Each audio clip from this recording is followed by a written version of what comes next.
Hi there, and welcome to the Procura Insights Podcast, a place where we explore the unique interface between procurement, supply chain, and business. Here, we cut through the noise and bring you real-life case studies and anecdotes that lay out the forces that drive African business and make Africa's public sector tick.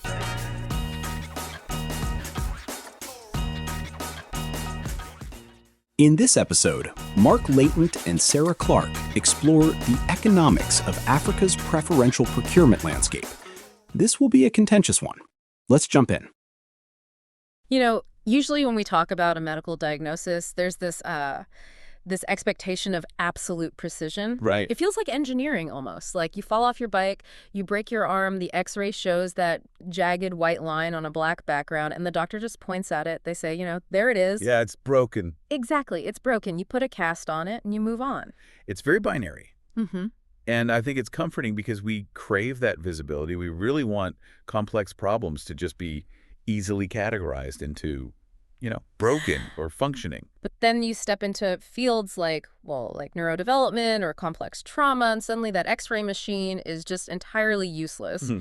You are looking at a diagnostic landscape that is completely murky. Oh, absolutely. You can't just point to a glowing white line and say, let's fix that, because you have overlapping symptoms. You've got environmental factors, genetic predispositions. Everything is bleeding into everything else. And that is exactly what happens when you move from theoretical models into the actual reality of global economics.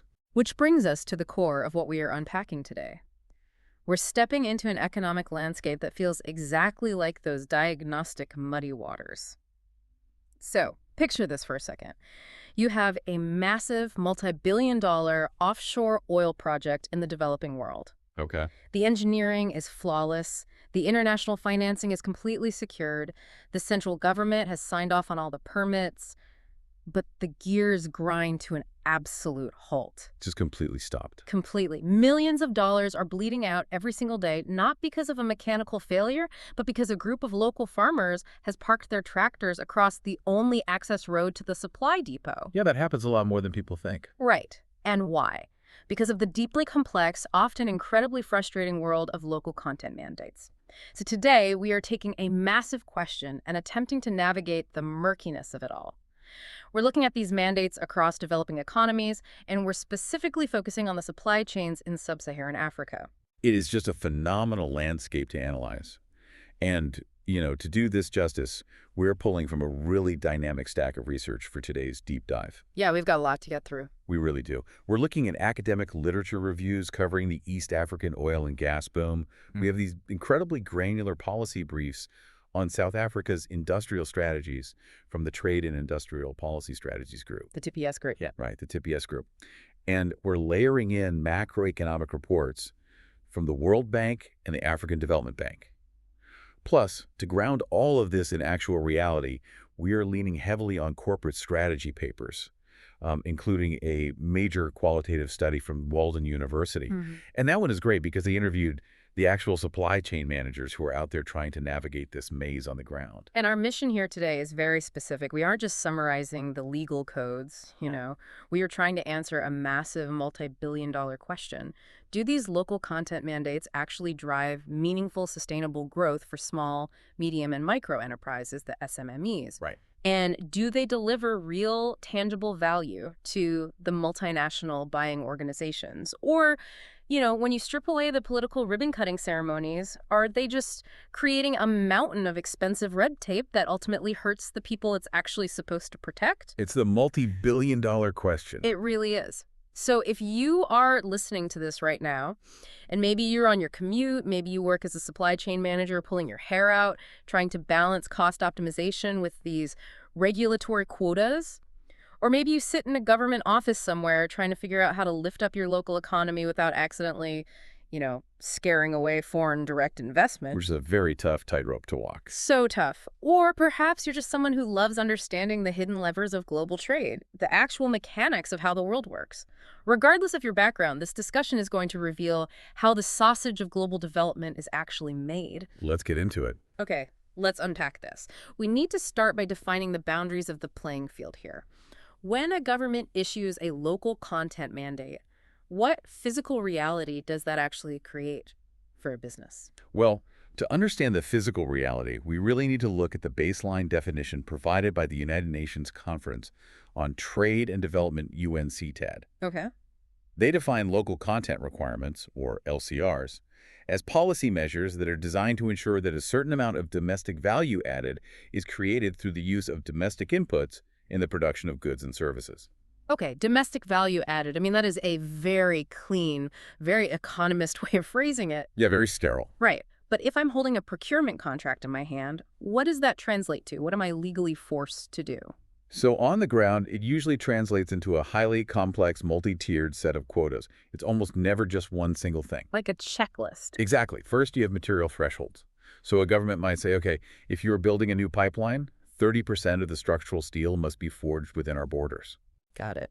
Second, you have human capital quotas. They will mandate that, say, 80% of your unskilled labor, 50% of your mid-level engineering staff, and maybe 20% of your C-suite executives must be citizens of the host nation. So it's materials and it's people. But it goes even further than that. Many mandates include explicit requirements for technology transfer. Oh, interesting. Yeah, so if you want to sell a highly sophisticated piece of telecommunications equipment into a country, you might be legally required to form a joint venture with a local tech firm. So you can't just sell it, you have to partner up. Right, and actively share your proprietary engineering knowledge with them so that they can eventually learn how to build it themselves. The ultimate goal being that the host country isn't just treating its natural resources like, an ATM for foreign companies. Exactly. They don't want to just export raw crude oil and then turn around and buy back expensive refined gasoline forever. They are actively trying to force industrialization. That is the core economic rationale. And I mean, from a developmental standpoint, it is entirely understandable. The literature refers to this as fostering infant industries. Ancient industries. Yeah, developing nations are trying to address massive market failures because think about it. If you throw a domestic, newly formed engineering startup into a completely free and open market, they are going to get absolutely crushed. By a multinational conglomerate that has 50 years of experience and massive economies of scale. Exactly. So the mandate acts as a protective bubble.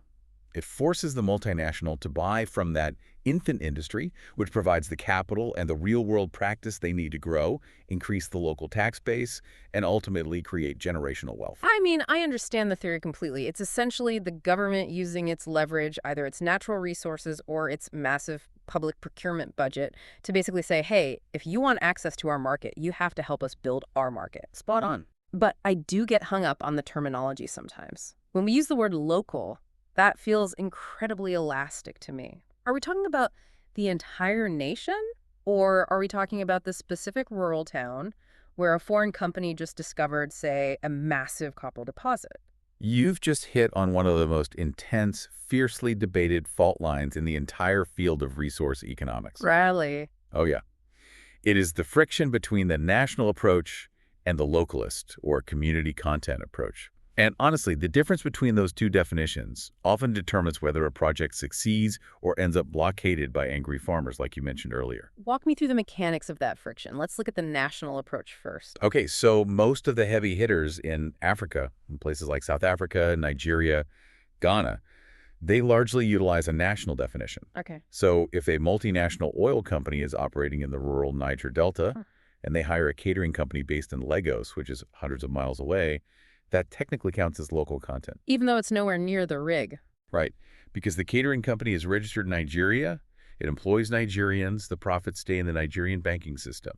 So from the perspective of the central government sitting in the capital city, the mandate is working perfectly. They are building national capacity. I see the problem already. Yeah. Because if I'm a farmer living right next to that new oil rig in the Delta, my daily reality has just been completely upended.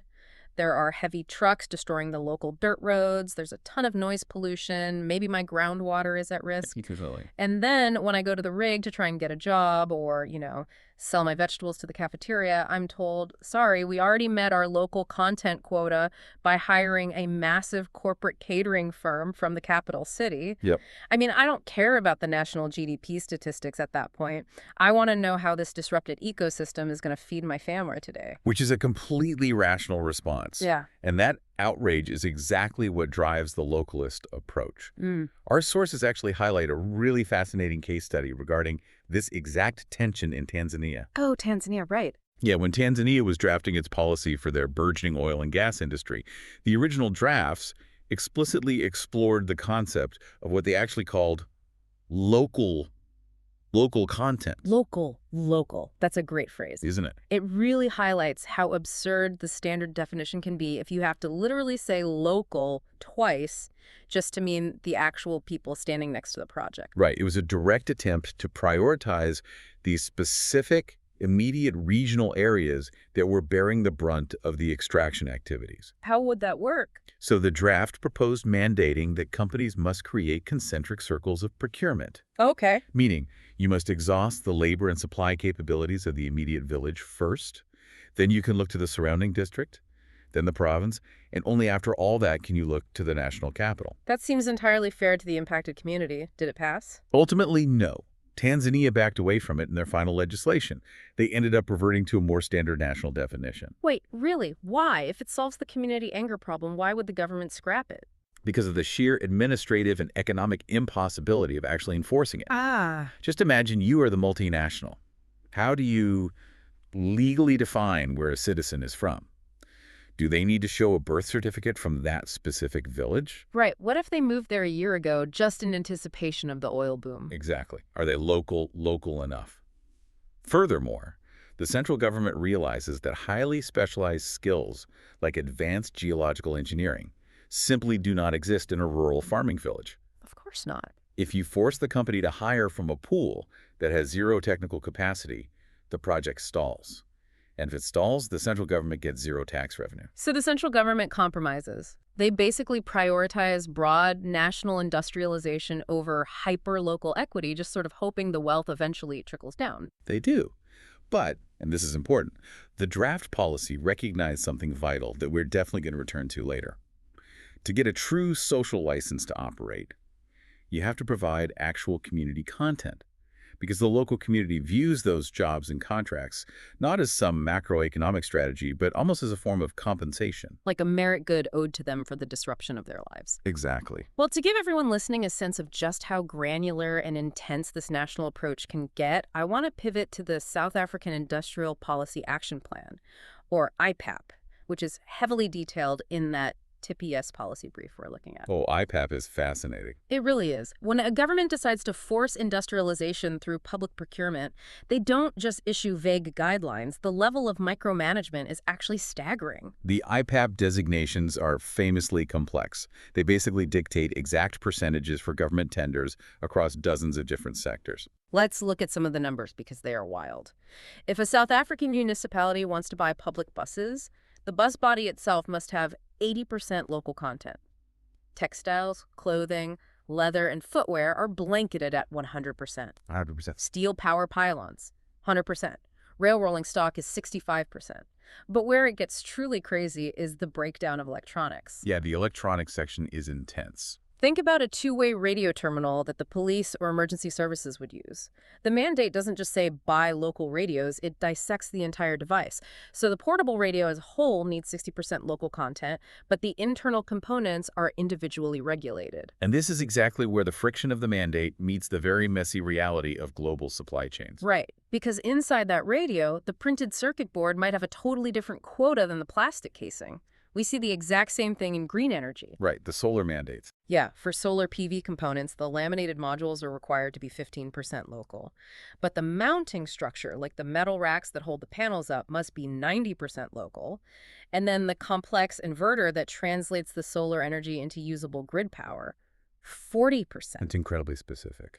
When I read that, my first thought was just about the sheer bureaucracy of compliance.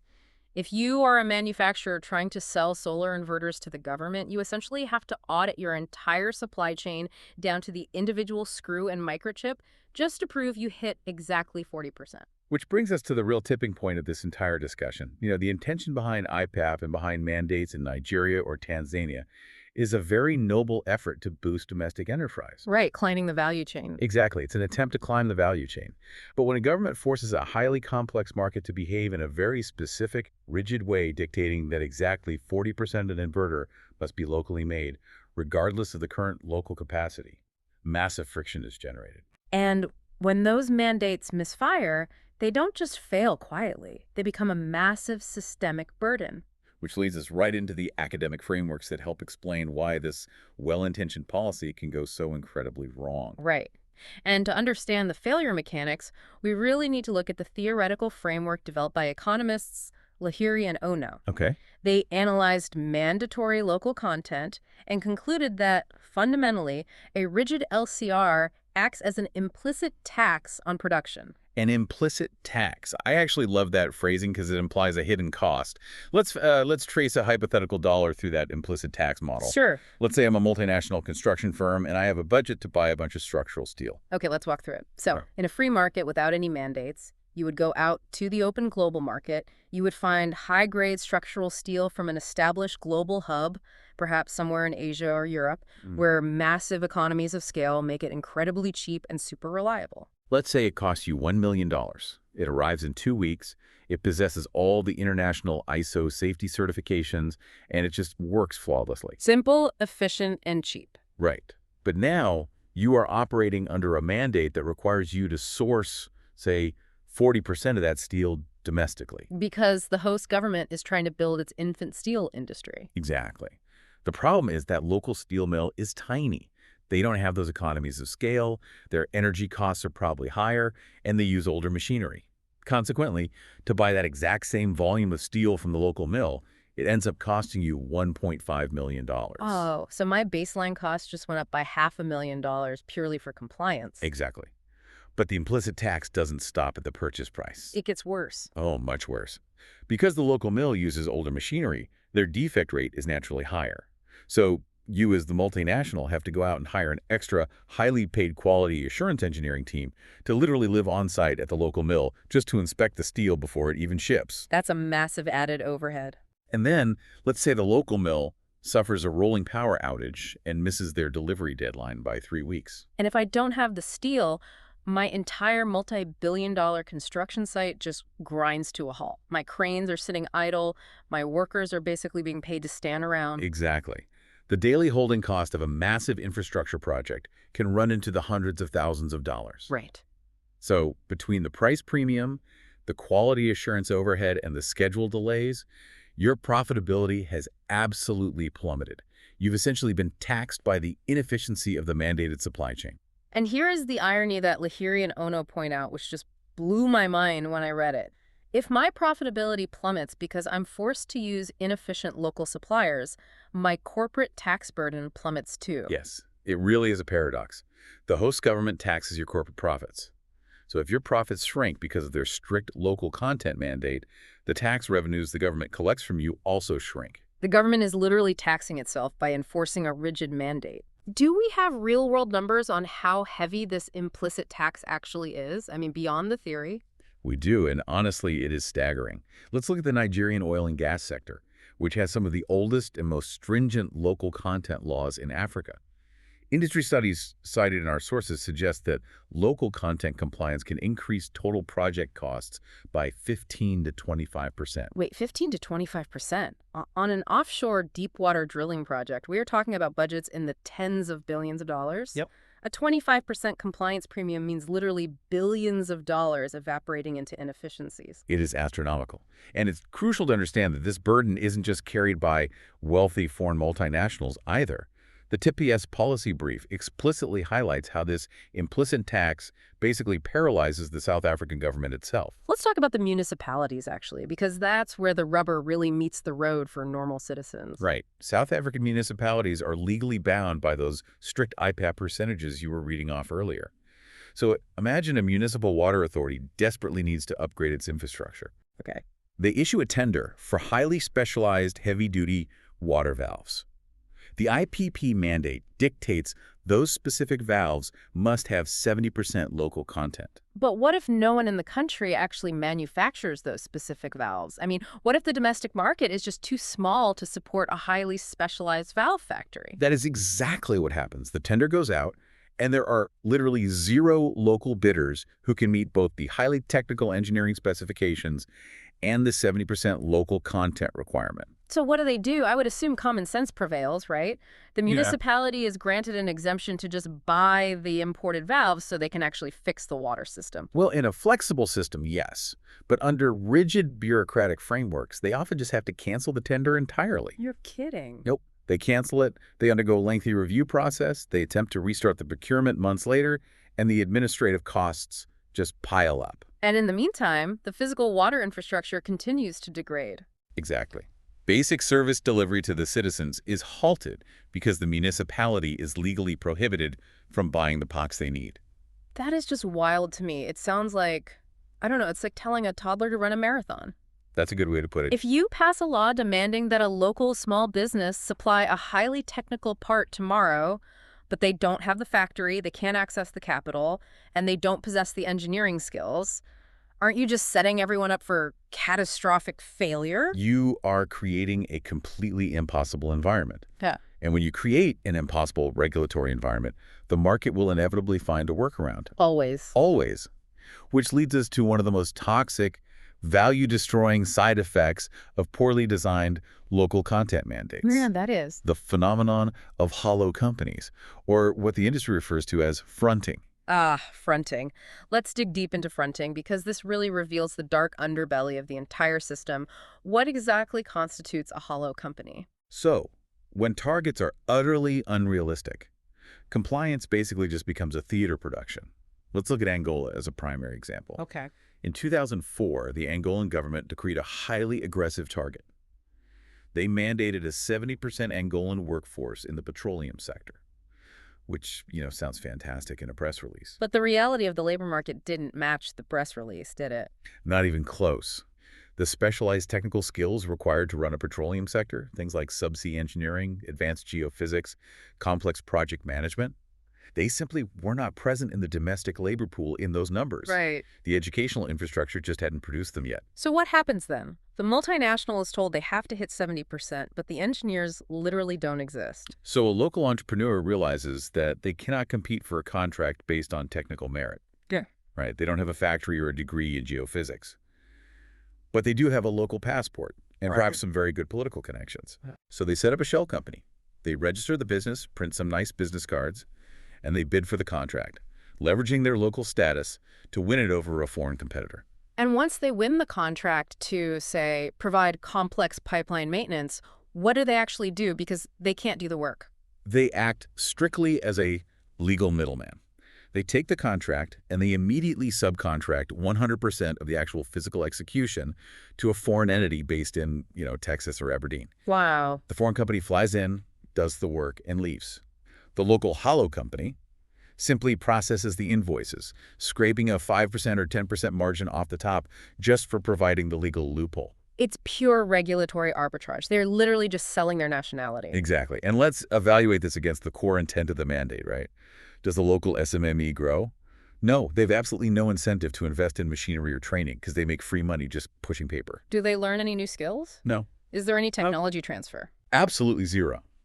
As one of the sources explicitly notes regarding Nigeria, industry stakeholders privately argue that about 70% of the contracts awarded to indigenous Nigerian companies are actually executed overseas. Wait, 70%. 70%. So the vast majority of the local content is an absolute illusion. The intent of the law is completely defeated, and it basically just adds another layer of costly middlemen. It's an illusion that breeds a highly dangerous environment, too. Because when compliance is based on arbitrary quotas rather than genuine measurable capability, the power to award local supplier status becomes highly concentrated and incredibly lucrative. Right. This environment is just ripe for extortion. Because if I'm a government official and I know that simply stamping approved local supplier on your hollow company will guarantee you millions of dollars in arbitrage revenue without you doing any work, I'm going to want a cut of that. Precisely. The African Development Bank report in our stack explicitly references the Brazil Petrobras scandal as the ultimate cautionary tale of this exact dynamic. Oh, Petrobras. That was massive. Massive. In that corruption scandal, local companies were allegedly forced to pay kickbacks and political contributions simply to be placed on the approved supplier list under the local content regime. The mandate literally morphed from an industrial development tool into a massive political slush fund. Okay, let me just pause here and synthesize this against the core focus of our deep dive today. We asked if these mandates drive sustainable SMME growth and deliver value to buyers. The answer, at least when we are looking at this rigid, quota-driven, implicit tax scenario, is a pretty devastating no. It really is. I mean, it destroys value for the buying organizations by inflating project costs by 25%, and it is completely failing the local businesses, leaving them as these hollow fronts rather than capable, globally competitive enterprises. Yeah. But I'd argue it's even more structural than just, corporate inefficiency. The damage bleeds out of the balance sheets and actively detonates the social fabric of the communities it's meant to protect. It does. And this is perhaps the most tragic element detailed in the academic literature we reviewed. It brings us to the paradox of protection and how poorly integrated mandates actively exacerbate social friction and what economists call the resource curse. I want to spend some real time on this, actually, because this is where the abstract economics become incredibly human. How does a law that is explicitly designed to help local citizens end up hurting them so badly? Well, to understand the mechanics of this, we really need to look closely at the geography of the East African oil and gas boom. Over the last decade or two, there have been massive hydrocarbon discoveries across Kenya, Mozambique, Tanzania, Uganda, and Madagascar. The sources literally call it the new promised land for energy extraction. But the geography of these specific discoveries is critical, right? Because the oil isn't sitting underneath the affluent suburbs of the capital cities. No, not at all. These massive reserves are almost universally located in highly remote, historically marginalized, arid, or politically unstable regions. We are talking about places like the Turkana region in Kenya or the Albertine Graben in Uganda. Right. These are areas that have historically seen very little investment in infrastructure or education from the central government. And this creates a brutal paradox. Because think about the physical reality for a local community living right on top of a new oil discovery. They bear the entire unmitigated brunt of the extraction process. Exactly. Their traditional grazing lands are fenced off. Their water tables are suddenly at risk from chemical runoff. The sheer volume of heavy machinery degrades their air quality. Their entire way of life is violently disrupted. And in exchange for that disruption, they are promised prosperity through these local content mandates. Don't worry, we'll give you jobs. Right. But because these specific regions have been historically marginalized, the people living there lack the specialized technical skills, the engineering degrees, the international certifications that the oil companies legally require. So what does the labor market actually look like on the ground then? The academic review describes the resulting workforce structure as a steep Egyptian pyramid. A steep Egyptian pyramid. Okay, explain that. At the very broad, flat base of the pyramid, you have the unskilled workers drawing from the immediate local community. They are given the menial, low-paying jobs, acting as security guards, cleaning the camps, digging trenches. But the mandate says a certain percentage of management and engineering must be local, too. Yes. So the highly lucrative six-figure management and engineering jobs at the top of the pyramid, those go to highly educated nationals who migrate in from the capital cities, from Nairobi, from Kampala, or they go to foreign expatriates. Wow. So from a legal compliance standpoint, the multinational is ticking the box. They're technically hiring Ugandans or Kenyans. Yep. The national mandate is satisfied, but from the perspective of the farmer whose land was just fenced off, the local content is a complete lie. Exactly. The wealth is being extracted from their soil, the high-paying jobs are going to urban elites who look and sound like outsiders to them, and they are left holding a mop. Exactly. The local content mandate technically works on paper, but it completely fails to deliver actual community content. And this leads to extreme social friction. It triggers massive internal migration, which totally destabilizes the local economy. The land-grabbing dynamic is particularly sinister here, too. Let's unpack what happened in Uganda's Albertine region, because the mechanics of it show exactly how vulnerable communities get exploited. Yeah, that's a perfect example. In the Albertine region, much of the land was held under customary tenure.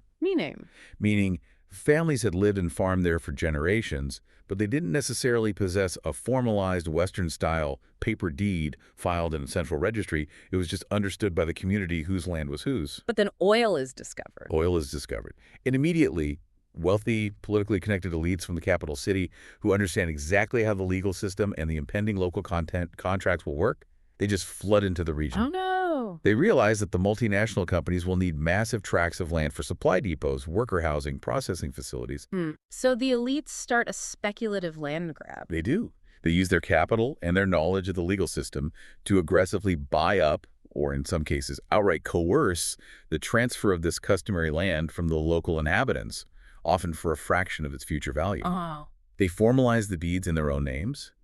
Then, when the multinational company arrives needing land, they lease it to them at an astronomical markup. So the local farmer is displaced, loses their generational asset, and the capital city elite captures all the wealth generated by the multinational's arrival. And let me guess, the multinational might even classify that lease payment as local procurement because they're paying a Ugandan landlord.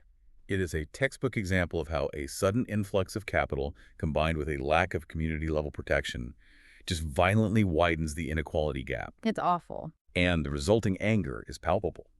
In Kenya's Turkana region, the struggle over scarce land and water resources bled directly into the oil sector, with local communities actively contesting the location of oil wells and even violently clashing with security forces. And in Madagascar, the extraction regions are poverty-stricken and highly volatile. I mean, if I'm living in that community and I see my land stolen by a speculator, my water polluted, and my only economic opportunity is guarding a gate while a guy from Nairobi drives a brand new truck past me every single day, I'm going to be furious. I'm going to take action. And that community fury translates into direct, catastrophic financial risk for the buying organizations. This is where the abstract concept of local content crashes into the very real concept of freedom to operate, or the social license to operate. I saw that phrase, social license to operate, pop up repeatedly in the Walden University study regarding how supply chain managers actually view their jobs. It seems like the single most important metric for them. What does it really mean on the ground? It means a practical acknowledgement that legal permits are insufficient. You can have a permit signed by the president of the country, stamped by the Ministry of Energy, and completely approved by the national courts. Okay. But if the local community surrounding your facility rejects your presence, those pieces of paper are essentially worthless. Because the community controls the physical reality of the site. Precisely. The literature highlights that non-technical risks, which is sort of an umbrella term for regulatory backlash, civil protests, wildcat work stoppages, community boycotts, and even active sabotage. Those account for the vast majority of cost overruns and delays in extractive projects worldwide. I want you, the listener, to really visualize this. You have a multi-billion-dollar rig. You have a massive logistical supply chain stretching across oceans. Everything is perfectly optimized on a spreadsheet in Houston or London. But none of that matters if 100 local grandmothers decide to sit in the middle of the only dirt road leading to your facility. They blockade the road for a month. Your trucks can't get in. Your shift workers can't get out. You are bleeding millions of dollars a day, and there is absolutely no engineering solution to that problem. You can't drill your way out of a protest. You really cannot. If you lose your social license to operate, your project dies. So let me pivot this directly to you, the listener. Let's look at the immense weight of evidence we've just laid out. If forced compliance acts as an expensive burden, a 25% implicit tax on your operations, if it breeds hollow front companies that provide zero actual value, if it invites extortion and corruption, and if, despite all of that compliance, it still leaves the local communities so marginalized and angry that they blockade your projects and destroy your social license. That's a bleak picture. It is. So why in the world do some of the most successful, profitable, multinational buying organizations actually embrace local content voluntarily? Why do they go above and beyond the legal minimums? That is the pivotal question. It's what bridges the gap between failure and success. And answering it requires a complete paradigm shift in how we view these mandates. We have to look at how smart companies flip the script, moving away from viewing local content as a burden and actually transforming it into core business value. Because the Walden University study makes it very clear that some supply chain managers aren't just begrudgingly filling out compliance forms, they are leaning in hard. They are actively hunting for ways to localize their supply chains. They are. And to understand the architecture of that mindset, we rely on Hansen's responsiveness integration model. Okay, what's that? This model categorizes how multinational companies react to institutional pressures, like local content laws.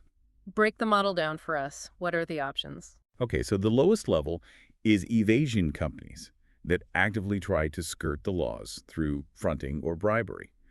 The middle level is pure compliance companies that view it as a tax, do the absolute bare minimum to avoid fines, and just complain about the costs. But the optimal state, the highest level of maturity in Hansen's model, is what is called the transactional strategy. The transactional strategy, what is the fundamental shift in perspective there? In the transactional strategy, the buying organization stops treating local content as a legal box-ticking exercise imposed by a hostile government. Instead, they start using it as a strategic lever for their own competitive advantage. Interesting. They realize that while developing a genuine local supply chain requires a heavy, expensive upfront investment, it ultimately yields a system that is significantly cheaper, faster, and more robust in the long run. I want to frame this for the listener, thinking purely from a cold, calculating business perspective. Imagine you are managing a 30-year infrastructure project. Would you rather pay a 25% premium every single month for 3 decades to a hollow local supplier who is barely scraping by just to keep the government auditors off your back? You are bleeding margin for 30 years. Right. Or would you rather take a massive hit in year 1, take that premium money and invest it directly into a promising local supplier? You pay to upgrade their machinery, you fly in experts to train their staff, you help them get ISO certified. Yes, it costs you millions up front, but because you did that for the remaining 29 years of the project, that supplier is now world-class. They are operating right next door to your facility, and they can offer you a 10% discount compared to importing the goods from Asia. That is exactly the calculus behind the transactional strategy. It's a shift from short-term compliance thinking to long-term total cost of ownership. And the Walden study shows that buying organizations that successfully execute this strategy achieve massive financial returns. Where specifically do those savings materialize on a balance sheet? Like if I'm localizing my supply chain, what costs am I actually eliminating? The savings compound across multiple operational areas. First and foremost is international shipping and logistics. Okay, that makes sense. Moving heavy, specialized equipment across oceans is incredibly expensive, wildly slow, and subject to massive disruptions, as we've seen with recent global shipping crises. If you can source heavy steel flanges or drilling mud from a factory 10 miles down the road, your logistics cost absolutely plummets, and your lead times shrink from months to literally days. That flexibility alone is huge. If a part breaks on a rig, you don't want to wait 6 weeks for a ship from Rotterdam. Yeah. You want a truck from down the street to deliver it by noon. Exactly. What else? Second, you completely bypass customs duties and import tariffs. Host governments in developing nations frequently hike import tariffs, specifically to penalize companies that rely on foreign goods and to force localization.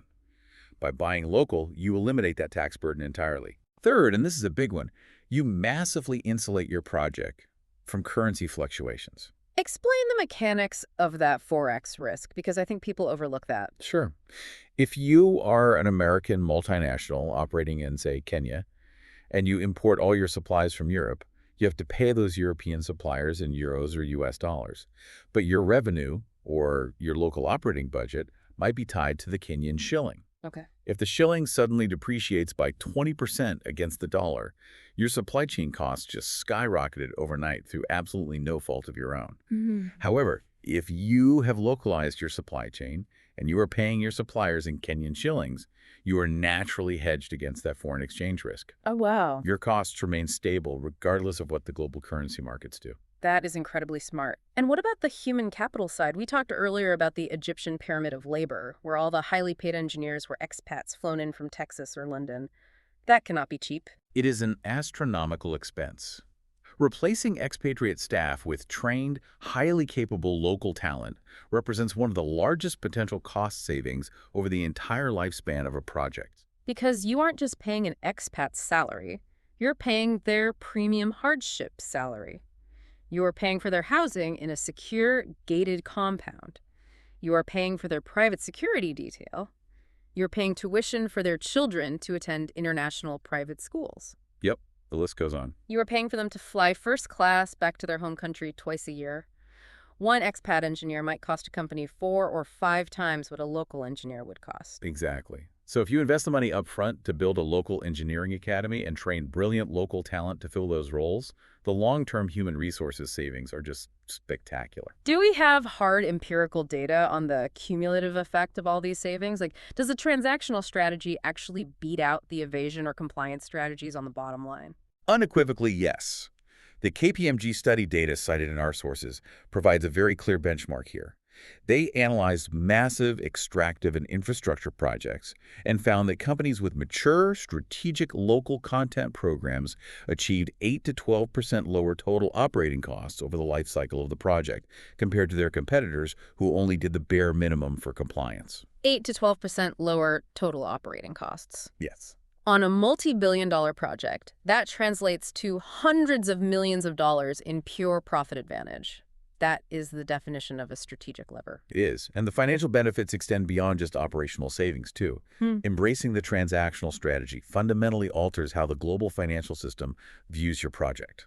It unlocks preferential financing. Really? How so? Well, if you are trying to raise billions of dollars to build a mine in a volatile region, you often go to development finance institutions like the World Bank's International Finance Corporation or the African Development Bank. These institutions have dual mandates. They want a return on their investment, but they also desperately want to spur economic development. If you bring them a project plan that includes a robust, well-funded local supplier development program, they're much more willing to offer you loans at highly favorable, below-market interest rates. Because you are helping them achieve their developmental goals. Exactly. Furthermore, it significantly reduces the perceived political risk profile of the investment. Makes sense. If your project is generating massive wealth for hundreds of local SMMEs, employing thousands of highly trained local citizens, and legitimately driving the regional economy forward, the host government is highly unlikely to arbitrarily expropriate your assets or hike your taxes or revoke your operating licenses. Because you have made yourself indispensable to their political success. You have firmly secured your social license to operate.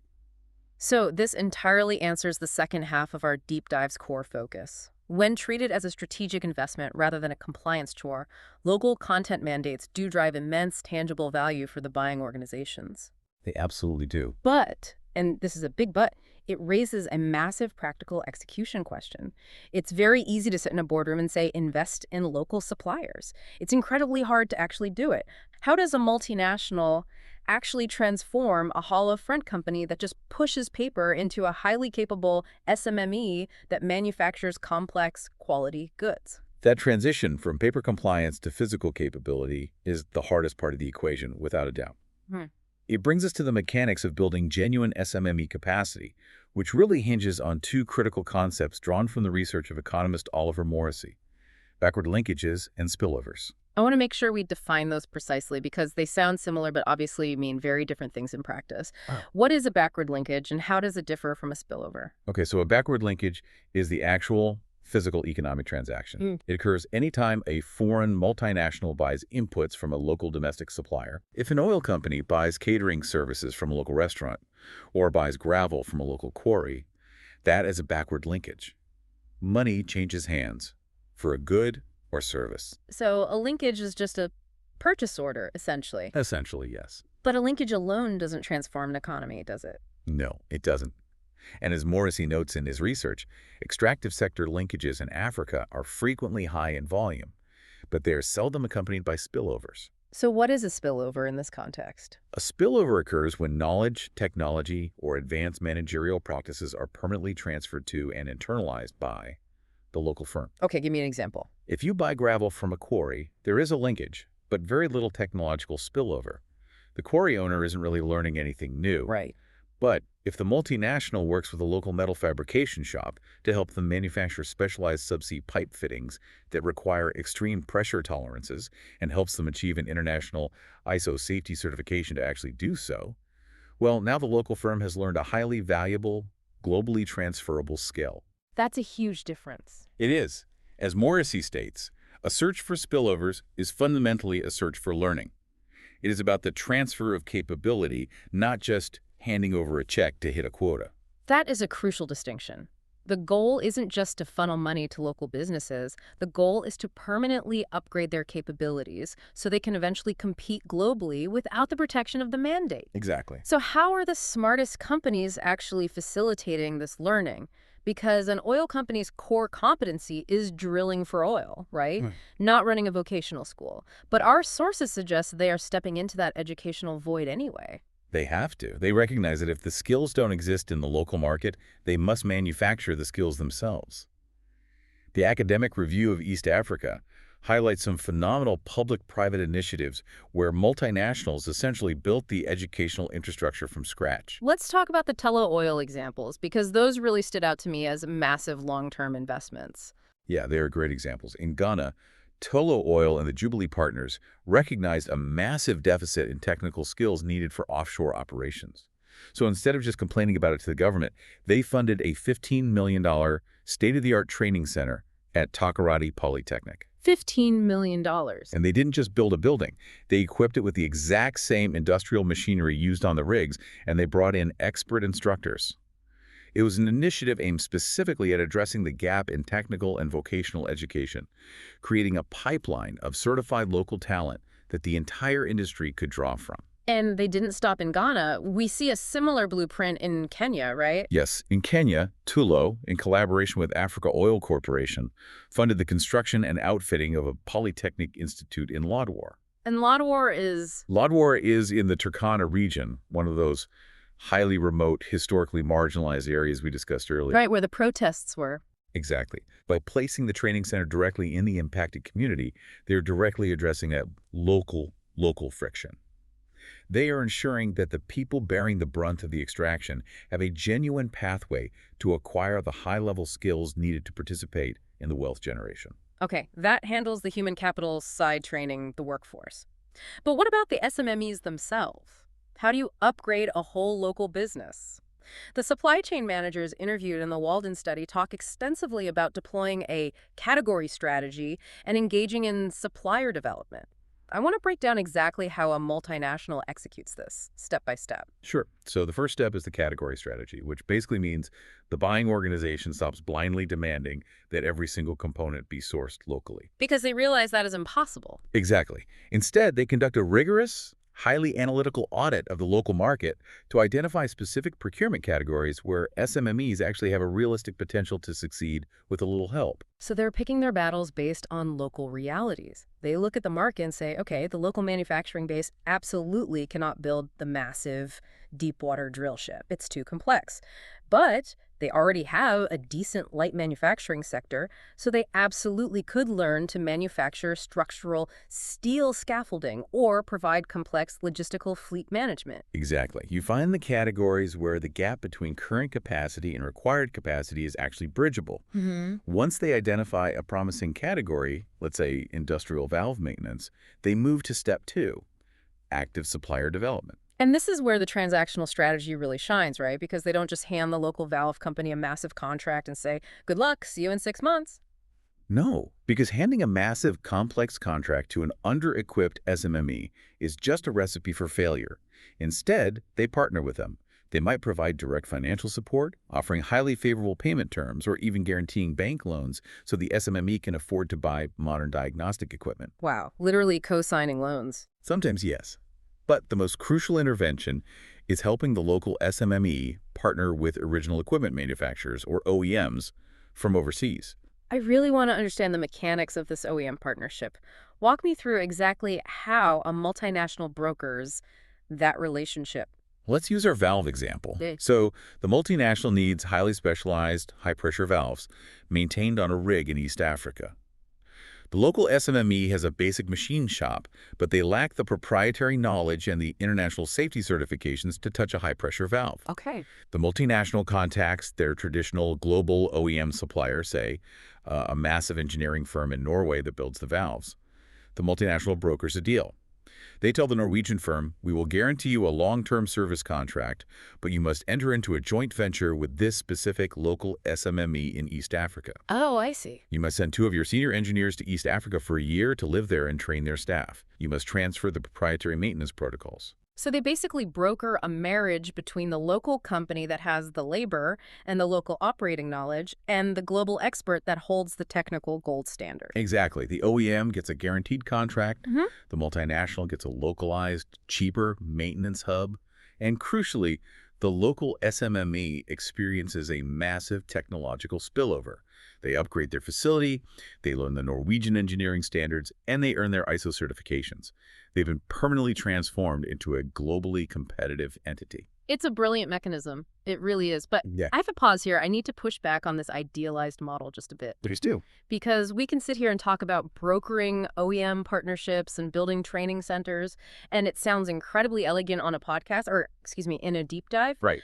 But a local business does not exist in a vacuum. You can train a local supplier to perfectly maintain a Norwegian valve. You can help them buy the best machinery in the world. But what happens if the country's electrical grid is so unreliable that they only have power for 4 hours a day? What happens if they need to expand their warehouse to accommodate this new contract, but it takes 8 months and 3 bribes just to get a basic construction permit from the local municipality? What if they can't even get a paved road to their factory? Aren't these multinational supplier development programs fighting a losing battle against macroeconomic reality?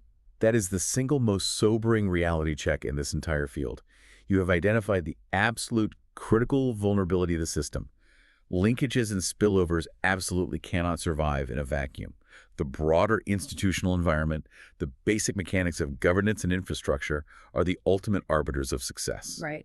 And if we look at the hard data provided in our sources regarding the business environment in East Africa, the picture is incredibly daunting. Yeah, let's look at the numbers. The World Bank used to publish the Ease of Doing Business rankings, which basically evaluated 189 countries on how hard it is for a local entrepreneur to actually run a company. Let's look at the overall rankings for the East African nations hoping to build these massive local supply chains. Kenya is ranked 136 out of 189. Uganda is 150th. Madagascar is 163rd.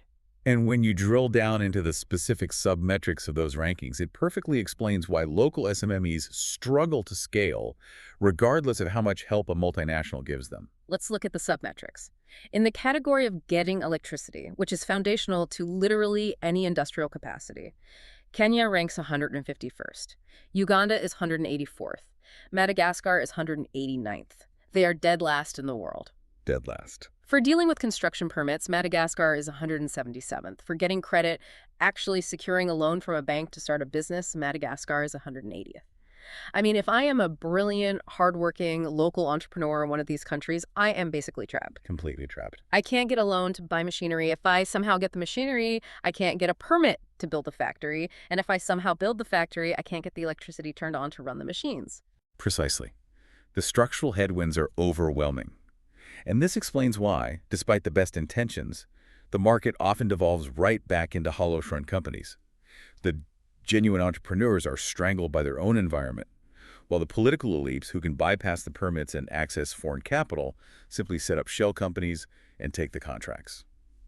Which means that buying organizations that are truly committed to the transactional strategy have to go far beyond just training suppliers. They do. They often find themselves having to step in and act almost as state builders. Wow. They have to partner with host governments to fix the ecosystem itself. They find themselves funding power generation projects, paving regional road networks, and aggressively lobbying for regulatory reforms just to create an environment where their local supply chain can actually survive. Which brings us to the ultimate realization of this deep dive. Neither the multinational buyers nor the local SMMEs can succeed if the government policies and frameworks themselves are rigid, unrealistic, and poorly designed. You can have all the corporate goodwill in the world, but if a government passes a law demanding a 100% local manufacturing workforce tomorrow in a country that ranks 189th in getting electricity, it is a mathematical certainty that everyone is going to fail. And that leads us to the final and most critical area of exploration, designing better frameworks. We know it fails. The implicit tax, the rigid quotas, the fronting. So how do governments regulate this in a way that actually works? How do you write a mandate that bridges the gap between the political desire for rapid industrialization and the gritty reality of building capacity from scratch? The consensus in the literature seems to hinge on 3 core principles: transparency, flexibility, and a radical shift toward regionalism. Yes. Let's tackle flexibility first, because we've harped on how destructive rigid quotas are. How does a government write a mandate that forces progress without breaking the system? The primary recommendation across all the policy briefs and academic reviews is that governments must completely abandon the use of arbitrary overnight quotas. Mandates must be empirically realistic. So instead of a politician standing at a podium and saying, as of January 1st, 70% of all engineers on this project must be local citizens, what should the regulatory mechanism actually look like? It requires what the literature calls a phased approach, built on empirical data. Before a quota is ever set, the government and industry conduct a rigorous joint audit of what the actual current local capacity is today. Okay. If that audit determines that only 5% of the required engineering skills currently exist in the domestic workforce, then the legal mandate for year one is set exactly at 5%. But if it stays at 5%, the country never industrializes. True. So you build in a legally binding, realistic escalator. The mandate dictates it is 5% today, reflecting current reality. But in 3 years, it must scale to 15%. And in 5 years, it must reach 30%. That is brilliant. Let's think about how that changes the behavior of the multinational. Instead of panicking and hiring a hollow front company to hit an impossible 70% target tomorrow, they have a clear, predictable timeline. They know they need to hit 15% in 3 years. That gives them exactly the time and the space they need to fund that Polytechnic Training Center, to broker those OEM partnerships, and to genuinely train the workforce. Exactly. It completely aligns the regulatory demand with the actual chronological time it takes to build human capital and industrial capacity. It transforms the mandate from a blunt weapon into a roadmap. But a roadmap only works if you can accurately track your progress. The TIP-PS brief analyzing South Africa's IPAP policies noted that one of their biggest ongoing failures was a lack of unified definitions and poor monitoring systems. If a government can't accurately measure local content, they can't enforce it, and the system reverts to corruption. How do you measure something this complex? This is where South Africa, despite some of its struggles with the IPAP rigidities, has developed a genuinely innovative and sophisticated approach to measurement through the broad-based Black Economic Empowerment Framework. The BBBE scorecard. Yes. Rather than relying on a single, easily manipulated percentage point, they introduced a highly rigorous, multidimensional scorecard approach. I have the breakdown of that scorecard right here, and it is fascinating because it fundamentally redefines what the government values as local content. It isn't just a binary, is this company local, yes or no? It is a 105-point evaluation system that looks at the total behavior of the company. Walk us through how the points are distributed, because the weighting reveals the underlying strategy. Okay, out of 105 possible points, they allocate 25 points for ownership, meaning is the equity of the company held by historically disadvantaged South Africans. They allocate 15 points for management control. Are locals actually in the C-suite making decisions, or just on the factory floor? Right. But here's the critical part. They allocate 20 points for internal skills development, and they allocate a massive 40 points specifically for enterprise and supplier development. When you look at that distribution, what does that weighting tell you about the government's strategic priorities? It tells me they have realized that static ownership on paper is almost meaningless if it doesn't create broader economic momentum. By weighting enterprise and supplier development at 40 points, nearly half the entire scorecard, the government is heavily, aggressively incentivizing multinationals to go out and act as catalysts. Yes. They're basically saying, we don't just want you to hire a local catering company. We want you to spend your capital investing in other local SMMEs, upgrading their capacity, and pulling them into the global supply chain. Precisely. It is a structural acknowledgement that genuine economic transformation is about the active transfer of capability, not just the passive transfer of equity. It forces companies to evaluate and upgrade their entire value chain to maximize their scorecard points, which in turn wins them more government contracts. It's a phenomenal mechanism when it works. But let me pose a final structural hurdle. What happens if a country simply does not have the demographic scale or the foundational resources to build a highly specialized industry from scratch, no matter how good their scorecard is? That's a very real problem. Let's say you are a relatively small developing nation. An oil consortium discovers a massive, ultra-deep-water reserve off your coast. It requires incredibly advanced subsea robotics to extract. But your country only has 3 major universities, your total population is small, and you have 0 historical heavy manufacturing base. Are you just out of luck? Is all this talk of capacity building useless because the gap is simply too wide? Are you doomed to import all your labor and technical parts forever, collecting royalties but never industrializing? If a small nation attempts to go it alone to build a fully integrated supply chain entirely within its own sovereign borders, yes, they will almost certainly fail. The capital requirements are too high, and the domestic market is just too small to sustain the factories once the initial drilling phase is over. So what's the solution? Well, this reality is driving the most progressive, forward-thinking policy recommendations in the literature today. It is the shift toward The regional approach. The regional approach. So instead of a strictly national mandate confined by borders, it becomes a cross-border mandate. How would that work in East Africa? Right now, the status quo in East Africa is highly fragmented and inefficient. You have Kenya, Uganda, Tanzania, and Mozambique, all of whom have made massive hydrocarbon discoveries. And currently, every single one of those countries is fighting to build their own independent, fully integrated oil and gas supply chain. They all want their own pipeline factories, their own subsea engineering academies, their own logistics hubs. Exactly. They are throwing up protectionist walls against each other. They are all demanding 70% local content within their own borders, and they're all fiercely competing for the same tiny regional pool of qualified experts and foreign investment capital. It is a massive duplication of effort, and it creates a race to the bottom where factories are built but can't achieve economies of scale because they can only sell to their own small domestic market. It's wildly inefficient. So what is the alternative framework? The alternative is fundamentally pooling resources based on comparative advantage.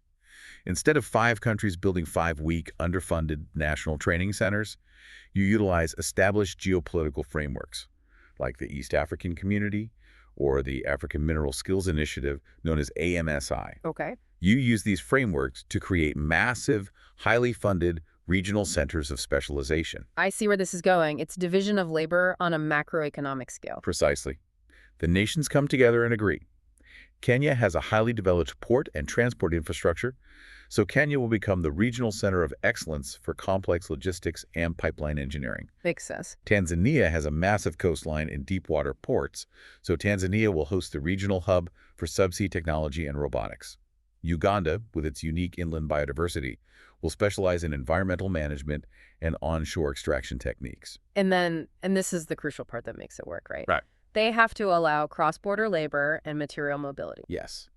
The mandate must be redefined to recognize regional content.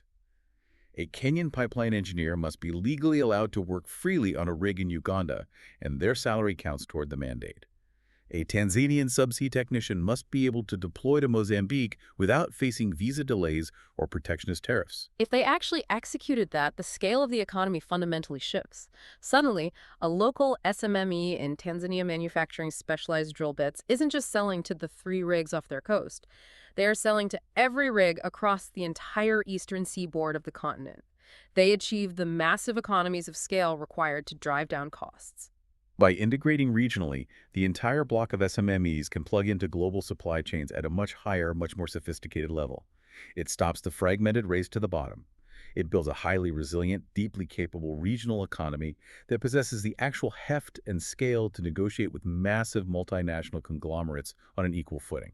That is a phenomenal, incredibly optimistic vision for the future of development. But it requires a massive, almost unprecedented amount of political will to overcome nationalistic tendencies. It really does. It requires politicians in capital cities to accept that sometimes the absolute best way to help their own citizens and to build their own industrial base is to open their borders to their neighbors and share the pie. It does. It requires viewing the economy as an integrated ecosystem rather than a zero-sum game contained within lines on a map. Okay, we have covered an immense amount of ground today. We have traveled a very, very long way from that initial abstract concept of local content just being a blunt legal quota on a piece of paper. We've looked at the implicit taxes, the hollow companies, the social friction, and the pathways to genuine capacity building. Let's synthesize this entire deep dive for you, the listener, and return to the core mission we set out at the beginning. Let's do it. Do local content mandates actually drive meaningful, sustainable growth for SMMEs? And do they deliver real value to the buying organizations? Or are they just expensive red tape? What we've discovered by navigating these muddy waters is that local content mandates are the ultimate double-edged sword. When they are wielded by governments as a blunt, rigid weapon, when they demand compliance overnight, utilizing arbitrary quotas in environments entirely lacking in electrical infrastructure and access to credit, they act as nothing more than a massive implicit tax. Yep. They inflate project costs by 25%. They breed systemic corruption. They force the creation of hollow front companies that provide zero technological spillover. And most tragically, they leave the local, marginalized communities deeply alienated, economically stranded, and angry enough to blockade operations. In that rigid scenario, they destroy value for absolutely everyone involved. Absolutely. But those mandates are met by buying organizations that adopt a strategic transactional approach. When multinationals see local content not as a frustrating tax, but as a long-term capital investment in a cheaper, more resilient, locally hedged supply chain, when they engage in active supplier development and broker OEM partnerships. That's when it changes. And crucially, when government policies are flexible, transparent, phased over realistic timelines, and perhaps even regional in scope, then the script flips entirely. Under those optimized conditions, these mandates successfully build highly resilient supply chains. They drive authentic, sustainable growth and vital technological learning for SMMEs, and they secure a highly profitable, long-term social license to operate for the multinationals. I couldn't agree more with that synthesis. Yeah. And I think the vital takeaway here is that knowledge is only truly valuable when it is applied to your own reality.